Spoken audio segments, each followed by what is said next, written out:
جب ماہ صیام رمضان المبارک جلوہ گر ہوتا ہے، جنت کے 8 دروازے کھول دیے جاتے ہیں،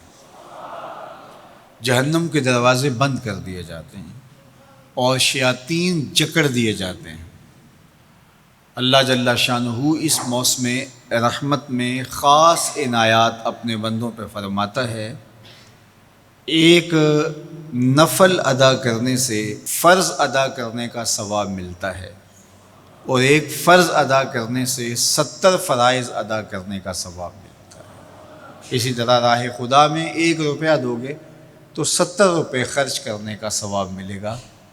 اسی طرح باقی نیکیاں بھی جتنی بھی ہم کرتے ہیں، وہ ایک نیکی کریں گے تو 70 گنا اجر ماہ صیام میں ہمیں نصیب ہوتا ہے۔ اس لیے اہل ایمان کا یہ طریقہ ہے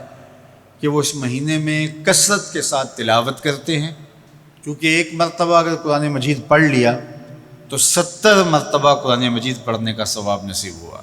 ماہ صیام میں چونکہ شیطان بندھا ہوا ہوتا ہے، تو ہم اپنے آپ کو نیکی کی طرف اگر لانا چاہیں تو اتنی رکاوٹیں نہیں ہوتی جتنی عام دنوں میں ہوتی ہیں، لیکن اس کے باوجود بہت سارے لوگ ہیں جو رات کو بڑا پکا ارادہ کر کے سوتے ہیں کہ میں صبح وقت پہ اٹھوں گا اور نوافل بھی پڑھوں گا اور نماز بھی ادا کروں گا، لیکن جب صبح ہوتی ہے تو انہیں یا تو جاگ نہیں آتی یا نیند سے بیدار ہو جاتے ہیں، بستر سے اٹھا نہیں جاتا۔ جب کہ وہی شخص انہوں نے صبح سبزی منڈی جانا ہو تو چھلانگ لگا کے اٹھتے ہیں اور سبزی منڈی پہنچتے بھی ہیں۔ سستی طبیعت کا کسل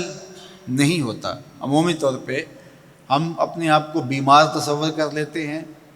اور سستی اور کسل کا نام دے کر کے، بہانہ دے کر کے ہم کہتے ہیں کہ بس کیا کریں، ہم کو ارادہ کرتے ہیں روز لیکن ہم سے اٹھا نہیں جاتا، بس طبیعت اس طرح کی ہے، کسل ہے، سستی ہے۔ یہ بات ذہن میں رکھیے گا کہ ارادہ کرنے کے باوجود بھی صبح جب ہم اٹھ نہیں پاتے یا کوئی بھی نیکی کا کام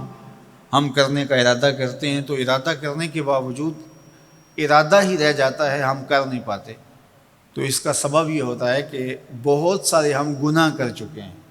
اور ان گناہوں کی وجہ سے ہم نیکی کی توفیق نہیں پاتے۔ حضرت حسن بصری رضی اللہ تعالی عنہ نے یہی وجہ اس کی بیان فرمائی ہے۔ تو اس کا بہترین طریقہ یہ ہے کہ توبہ کی جائے، اور توبہ بھی سچے دل سے کی جائے، رو رو کے اللہ سے گناہوں کی معافی مانگی جائے، اور سچے دل سے جب توبہ کی جائے تو پھر سارے گناہ نہ صرف مٹا دیے جاتے ہیں بلکہ ان کو بدل کے نیکیوں میں تبدیل کر دیا جاتا ہے۔ تو ماہ صیام کے اندر پختہ عزم کریں اور اس عزم کو عمل کی شکل دینے کے لیے سچی توبہ کریں کہ ہمارا یہ رمضان اس طرح سے گزرے، یہ مہینہ اس طرح سے بسر ہو کہ ہم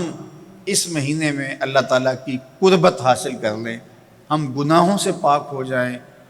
اور ہم جو ثمرات ہیں، جو فوائد ہیں اس مہینے کے، وہ ہم سمیٹ سکیں۔ تو یہ وہ مہینہ ہے جس کے انتظار میں میرے اور آپ کے آقا و مولا اپنی آنکھیں لگائے ہوتے تھے اور دن گن گن کے وقت گزارتے تھے کہ ماہ صیام آ رہا ہے۔ تو اس مہینے کا عزت کے ساتھ، تکریم کے ساتھ، اعزاز کے ساتھ استقبال کرو اور اس کو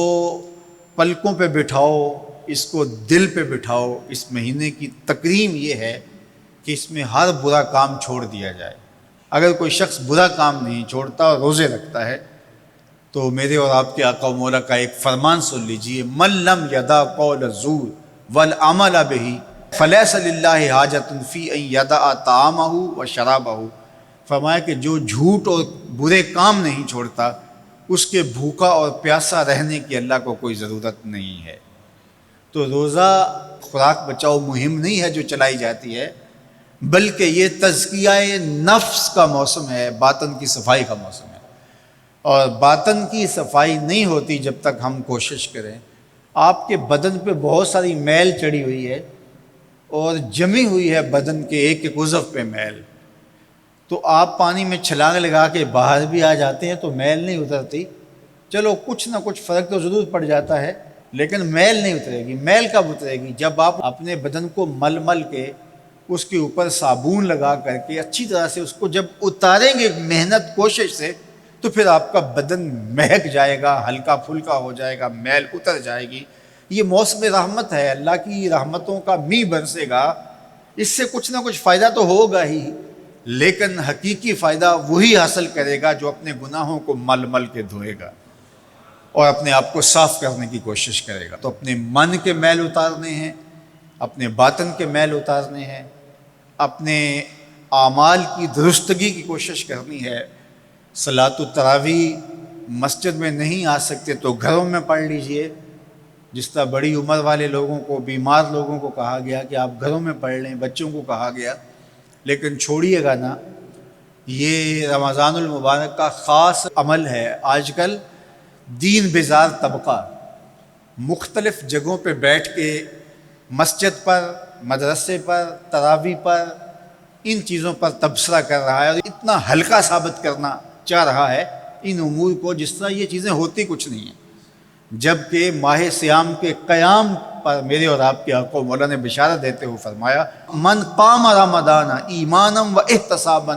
غفر لہ ما تقدم من ذنبہ، جس نے رمضان المبارک کی راتوں میں قیام کیا ایمان اور محاسبہ نفس کے ساتھ، اللہ اس کے پچھلے سارے گناہ معاف فرما دیتا ہے۔ یہ بہت بڑی دولت ہے، تو اس دولت کو ضرور سمیٹیے گا، ضرور حاصل کیجئے گا، من کی ستھرائی، عفت اور پاکیزگی کا ساماں کیجئے گا۔ اللہ آپ سب کو اپنی امان میں، اپنی حفاظتوں کے حصار میں رکھے۔